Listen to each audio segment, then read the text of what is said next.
So you 10th in the BNF last year, like really good year. But what do you sort of feel like you need to improve on to take it up again this year? Oh, look, I was pretty happy with 10th considering how strong the side was, and for me it's just about being part of a really strong back line and being able to probably get a little bit of gradual improvement around ourselves, but also about the people around me. So it's about improving our structures and our communication, a little bit of our ball movement, and also that drop off that can be pretty dangerous at times. Any elements in your game that you might have got a bit of feedback from, I don't know, at the end of the year? Yeah, for myself there's probably a little bit of stuff just on skills, just keep improving that, and also being able to get more attacking and hopefully get forward and do a little bit of damage when the opportunity arises. What's the feeling like, Tom? I mean, February now, far away, and another big pre-season, the bulk of it behind you now. Yeah, we've done a fair bit of work to date, but with the Cricket World Cup there's still a fair bit of work to come, so we'll have another really big stint in training the next 3 or 4 weeks and just look to keep improving. And all the boys are really keen to start playing games, and training's becoming a bit more game-like, so that's really exciting, and everyone's out on the track and training hard. We saw outside Hamish Hartlett on light duties. What's his form like at the moment? Yeah, well, he's obviously had a slight setback, but he's no dramas. He's out there doing some running. The physios will probably take it reasonably cautious with him, given his little bit of hamstring trouble, but he'll be back in no time. And Trengove as well, fighting to come back into the side. Yeah, Jacko's a really good healer, so he'll probably be back 3 weeks before the docs and physios want him back. And also Chatty Wingard's had a little bit of a setback, but like I said before, there's still a fair while until the season starts, so they'll do everything in their power to be back in as quick as possible. There's been a fair bit of talk, like with Jacko out, there's obviously been a fair bit of talk about what's going to happen in the back line in the NAB challenge and all that sort of stuff. I think Nixie's on record as saying maybe you're a chance to play a bit taller and sort of fill that spot. How do you feel about that sort of stuff? Yeah, I've played those roles in the past. When Jacko and Bobby have been injured, I've played a bit taller, but we've also got a lot of depth down there. Young Tom Cleary played it game last year, and he's flying on the track, and Paul Stewart's a bit of a swingman, he can come back, and the NAB challenge is always a great opportunity to throw the side around and see what fits and give people an opportunity to play in different positions. You've got a fair bit of versatility back there as well. Obviously Paul Stewart can come back, yourself, Cleary and O'Shea can all play sort of pretty tall or small.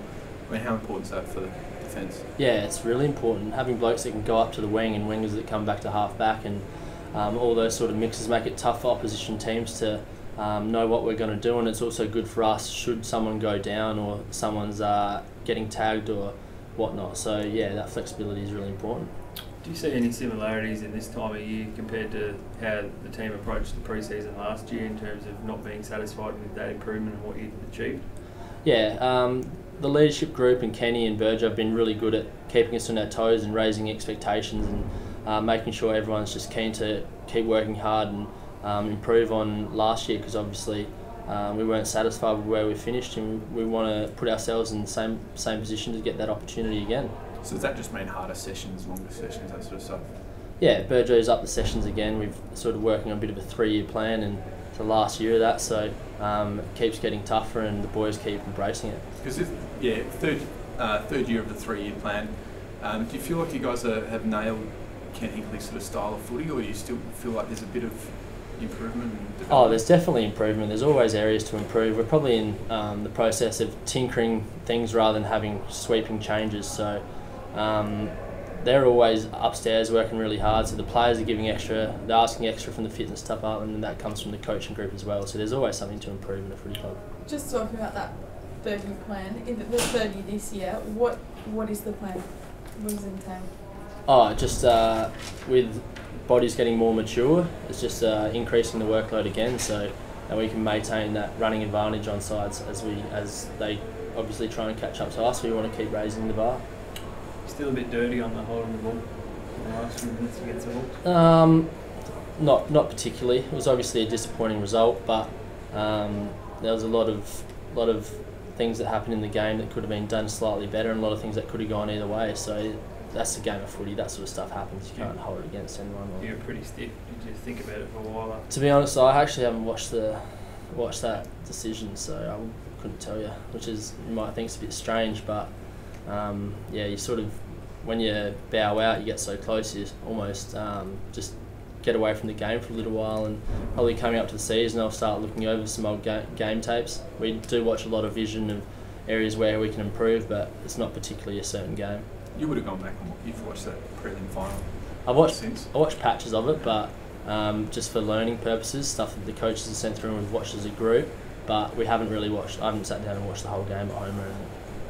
With the NAB Challenge, is Ken looking at that as experimental, or will you be going out full ball best team to win all the games? What's the approach? We always go out to win games, but like I said before, it's about preparing for the season and making sure the best 22 is ready to go. So firstly, we don't know what that'll be, so you've got to give blokes opportunities and positions and find out what works and where blokes can play, and also it's about getting blokes right physically, so there's a variety of factors. A Fox Footy website this morning had best 22s of teams and you weren't in Ports. That surprises most of us. How do you react to stuff like that, or don't think about it? You probably don't take too much notice of it, but obviously it would be nice to be in there, so you probably might use that as a little bit of fuel, but everyone's got an opinion, so you don't get too hung up on it. What's the vibe around the club at the moment? So close last year. Are you guys really focusing on the end of the season already? We're not focusing on the end of the season, no. For us it's about just doing the work now, getting the miles under our belt and just getting ourselves in a position to get the opportunity to go to that spot in this final series again, I suppose. It's a long year, a lot of things have got to be right, you've got to be fit, you've got to be playing good footy, you've got to have a good run with injuries, so there's no point worrying about that now. You can only control what's right in front of you. You haven't had any hiccups or anything like that this summer? Flying? Yeah, going pretty well. Our whole group's pretty fit and personally I'm going quite well, so yeah.